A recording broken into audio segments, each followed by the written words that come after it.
नमस्कार, मैं ऋचा सिंह और आप देख रहे हैं सी न्यूज़ भारत। खबर मध्य प्रदेश के रीवा जिले से है, जहां कर्नाटक में कांग्रेस पार्टी की प्रचंड बहुमत एवं जीत की खुशी में रीवा जिला कांग्रेस कमेटी के कार्यकर्ताओं के द्वारा रैली निकाली गई। आइए सुनाते हैं कि इस दौरान जिला कांग्रेस कमेटी के ग्रामीण अध्यक्ष ईजी राजेंद्र शर्मा ने क्या कुछ कहा। सभी पत्रकार साथियों को नमस्कार और आप सभी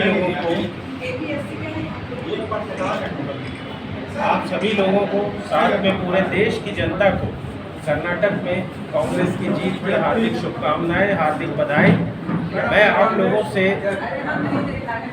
एक विषय पे आज इस जीत पे हम लोग ये चर्चा करना चाह रहे हैं। ये जो जीत है, अगर आप लोगों को याद हो तो सरकारें गिराने का जो षड्यंत्र हुआ था, जो खेल शुरू हुआ था भारतीय जनता पार्टी के द्वारा, वो कर्नाटक से शुरू हुआ। ये कांग्रेस पार्टी की जीत एक संदेश कर्नाटक की जनता ने दिया है कि जनादेश को खरीदने का, जनादेश के खिलाफ षड्यंत्र करने के परिणाम घातक होंगे और इसके परिणाम जनता जरूर देगी। जनता इसकी सजा आपको जरूर देगी और यही सिलसिला मध्य प्रदेश में होगा, क्योंकि मध्य प्रदेश की जनता को भी षड्यंत्र करके गिराया है। मध्य प्रदेश की जनादेश को भी खरीदने की कोशिश की है, ताकत से उसका अपमान करने की कोशिश की गई है भारतीय जनता पार्टी ने। कर्नाटक की जनता ने देश को एक संदेश दिया है कि धार्मिक उन्माद फैलाकर और जनता के मुद्दों की अनदेखी करके, बढ़ती हुई बेरोजगारी, बढ़ती हुई महंगाई की अनदेखी करके, और अगर कोई पार्टी चुनाव लड़ना चाहेगी तो जनता उसको मुंह जवाब देगी। प्रेम की और भाईचारे के संदेश को लेकर राहुल गांधी ने पूरे देश में पदयात्रा की और उस पदयात्रा का से जो भाईचारे का संदेश है, वो इतना इस देश ने अवश्य सीखा है कि जो उन्मादी राजनीति करेंगे, जो वैमनस्यता की राजनीति करेंगे, उनको जनता सजा देगी। ये जनादेश केवल कर्नाटक का जनादेश नहीं, ये पूरे देश का जनादेश है। इसमें पूरे देश की जनभावना जुड़ी हुई है। संवैधानिक संस्थाओं को खरीदना, संवैधानिक संस्थाओं के दुरुपयोग के जरिए जनादेश का अपमान कराना, लोगों को परेशान करना, इन सब के खिलाफ ये जनादेश है। मैं एक बार कर्नाटक की जनता को उनके इस बौद्धिक फैसले के लिए, इस जनहित के फैसले के लिए बहुत बहुत बधाई देता हूँ, बहुत बहुत आभार देता हूँ। और साथियों, मैं ये विश्वास दिलाता हूँ कि जिस तरीके से मध्य प्रदेश में कमलनाथ जी की सरकार को गिराया गया, कमलनाथ जी की सरकार को ताकत के जोर पे, धन के जोर पे, षड्यंत्र के जोर पे गिराया गया, ये वही खेल कर्नाटक में भी हुआ था। यहाँ के विधायकों को कहाँ ले जाया गया था? यहाँ के विधायकों को भी कर्नाटक ले जाया गया और आज उसी जनादेश के अपमान का नतीजा भारतीय जनता पार्टी को मिला है, जो कर्नाटक में कांग्रेस ने अच्छी खासी जीत हासिल की है। बजरंगबली के आशीर्वाद से कांग्रेस पार्टी और जनता की जीत है। अच्छा, चुनाव में बजरंगबली का नाम बार बार उछाला गया है दोनों पार्टियों द्वारा, इस पर आप क्या कहेंगे? मैंने कहा ना कि धार्मिक उन्माद फैलाना, भगवान के नाम का सहारा लेना। देखिए, हमने तो बचपन से एक ही चीज़ पढ़ा है कि लोकतंत्र का मतलब होता है democracy, by the people, for the people, of the. राजनीति का मतलब होना चाहिए, सत्ता का मतलब होना चाहिए जनता के लिए, जनता के द्वारा और जनता के साथ। कर्नाटक की जीत से क्या बेरोजगारी और महंगाई का मुद्दा अब कांग्रेस के लिए बल दे रहा है? बेरोजगारी और महंगाई का मुद्दा तो पूरे देश में है ही नहीं। अभी तक तो धार्मिक जो भी भावनाएं थी वो थी, लेकिन ये पहला ऐसा नतीजा आया है जहां धार्मिक भावनाएं दोनों तरफ से आई गई और फिर अचानक विजय जिस तरह से हुई है, तो लगता है कि जनता महंगाई और भ्रष्टाचार को और बेरोजगारी को, जनता महंगाई भ्रष्टाचार नहीं कर रही है, उसी को ले रही है जिस तरह से 2014 में भाजपा ने एक माहौल क्रिएट किया। जनता बेरोजगारी और महंगाई से त्रस्त है और जनता की समस्याओं को लेकर, जनता के हितों को इग्नोर करके, उनकी अनदेखी करके अगर आप प्रयास करोगे जनादेश को प्राप्त करने का, तो वो फेल होगा। जनता ये कह रही है कि जनता से सरोकार रखने वाले मुद्दों की ही चर्चा की जानी चाहिए, राजनीति उसी की होनी चाहिए। धर्म के नाम पर या किसी भगवान के नाम पे या देवी देवताओं के नाम पर भारतीय जनता पार्टी को वोट मिले। भारतीय जनता पार्टी का कोई कॉपीराइट थोड़ी है भगवान। ये देश, हमारा देश अनेकों धर्म से मिलके बना हुआ है और यहाँ सब लोग सब धर्मों में आस्था रखते हैं, अपने अपने धर्म में सब आस्था रखते हैं। और धर्म के आधार पर जो राजनीति करने का भारतीय जनता पार्टी ने एक सिलसिला शुरू किया, ये इसके खिलाफ जनादेश है।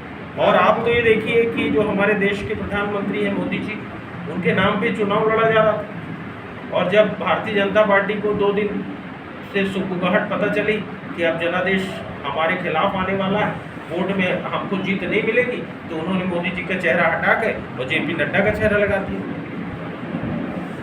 वो ये नहीं चाह रहे थे कि जो उनका जिस नाम से वो चुनाव, अगर वही जीत जाते, सरकार बनती, तो मोदी जी का चेहरा था, हार गए तो जेपी नड्डा का चेहरा आगे लगा दिया गया। तो ये इस तरीके के षड्यंत्र तब सब जनता समझने लगी। 6 महीने पहले से कर्नाटक में परसेप्शन तैयार हुआ और 4 साल में जो करप्शन के मामले थे, 40% कमीशन, इस पे कैंपेन बना, मतलब कि राज्य पर आधारित कैंपेन बना। मध्य प्रदेश में क्या ऐसी कोई चीज़ होगी? क्योंकि सेंट्रल लीडरशिप को थोड़ा सा डिस्ट्रैक्ट करने की कोशिश करती है बीजेपी ने। आप विगत जुलाई की बात याद करें, जून जुलाई, रीवा में कांग्रेस ने 23 वर्षों बाद महापौर का चुनाव जीता। हमारे अजय मिश्रा बाबा नगर के महापौर बने, जनता के महापौर बने, केवल इसलिए कि हमने वो लड़ाई जनता के मुद्दों पे लड़ी थी। हमने जनता की ज़रूरतों के लिए वो लड़ाई लड़ी थी, ना तो हमने उसमें किसी धर्म का सहारा लिया, ना किसी जातिवाद का सहारा लिया और ना किसी के चेहरे पे हमने लड़ा। हमने ये नहीं कहा कि हम राहुल गांधी के चेहरे पे लड़ रहे हैं, कि हम कमलनाथ जी के चेहरे पे लड़ रहे हैं। हम तो जनता के चेहरे पे लड़ रहे हैं और यही कर्नाटक में कांग्रेस पार्टी ने किया, जनता के मुद्दों के लिए लड़ाई। स्टेट के जो बड़े इश्यूज है मध्य प्रदेश के, जैसे करप्शन का यहाँ भी मसला है, फिर दूसरा बेरोजगारी सबसे बड़ा मसला है, तो पूरा फोकस इन्हीं मुद्दों पे रहेगा या फिर केंद्र का, जैसा कि बीजेपी करती है कि केंद्र की स्कीम्स की बात शुरू कर देती है, स्टेट से डाइवर्ट करने की कोशिश करती है। शायद कर्नाटक में आप लोग नहीं डाइवर्ट हुए, इसलिए विक्ट्री मिली। देखिए, मध्य प्रदेश का अगला चुनाव हम लोग भारतीय जनता पार्टी का जो शिवराज सिंह जी की सरकार के जो कारनामे हैं, जो भ्रष्टाचार है, उसके खिलाफ, मध्य प्रदेश की जनता की जो समस्याएं हैं उसके खिलाफ और देश की जनता की जो बढ़ती हुई महंगाई और बेरोजगारी जैसी समस्याएं हैं, इसके खिलाफ हम लोग चुनाव लड़ेंगे। हम लोग इन मुद्दों को लेकर जनता के बीच में जाएंगे, जो मध्य प्रदेश से सरोकार रखते हैं, जो राष्ट्र के हित से सरोकार रखते हैं, जो स्थानीय हितों से सरोकार रखते हैं। यही हमारा उद्देश्य होगा। कमलनाथ जी का मध्य प्रदेश को लेकर क्या विज़न है, उनका क्या डेवलपमेंट प्लान है, क्या उनका मध्य प्रदेश की जनता के लिए योजनाएं, उन योजनाओं को लेकर हम लोग जनता के बीच में जाएंगे। और एक बात अवश्य और हम करेंगे, वो ये करेंगे कि जिस तरीके से कर्नाटक की जनता ने जनादेश का अपमान करने की सजा दी है भारतीय जनता पार्टी को, उसी तरीके से मध्य प्रदेश की सरकार को जिस तरीके से धन के जोर पर गिराया गया, षड्यंत्र करके गिराया गया, उसके खिलाफ मध्य प्रदेश की जनता भी जनादेश करेगी।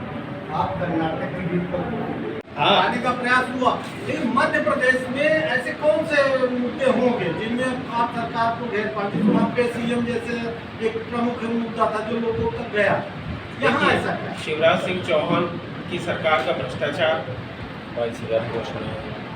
फर्जी घोषणाएं, झूठी घोषणाएं, जमीनों की बिक्री, हर जगह जगह पे किए जा रहे घोटाले, ये तमाम ऐसे इश्यूज हैं जो मैदान में आएंगे। 13 महीने और राष्ट्रीय मुद्दे तो हैं ही, महंगाई और बेरोजगारी, जो पूरा देश जिससे त्रस्त है। 13 महीने आपकी सरकार की व्यापम जैसा घोटाला हुआ था, विधानसभा में हंगामा हुआ, सत्ता बदली, आपने 13 महीने में कोई जांच नहीं कराई, बिल्कुल सभी नेता साइलेंट हो गए। नहीं, जांच, देखिए ऐसा ना कहिए आप। 13 महीने की सरकार में हर किस्म के काम शुरू हुए, जांचें भी शुरू हुई, पर फोकस जो था कांग्रेस पार्टी का वो था विकास पे और किसानों की ऋण माफी, किसानों का कर्ज माफी, अपने वादे की पूर्ति। दूसरी चीज, भारतीय जनता पार्टी ने जिस तरीके से खजाना खाली किया, प्रति व्यक्ति पे जो कर्जा लाद दिया, आज की तारीख में भी प्रति व्यक्ति कर्जा 50,000 रुपये से ज़्यादा पहुंचा दिया।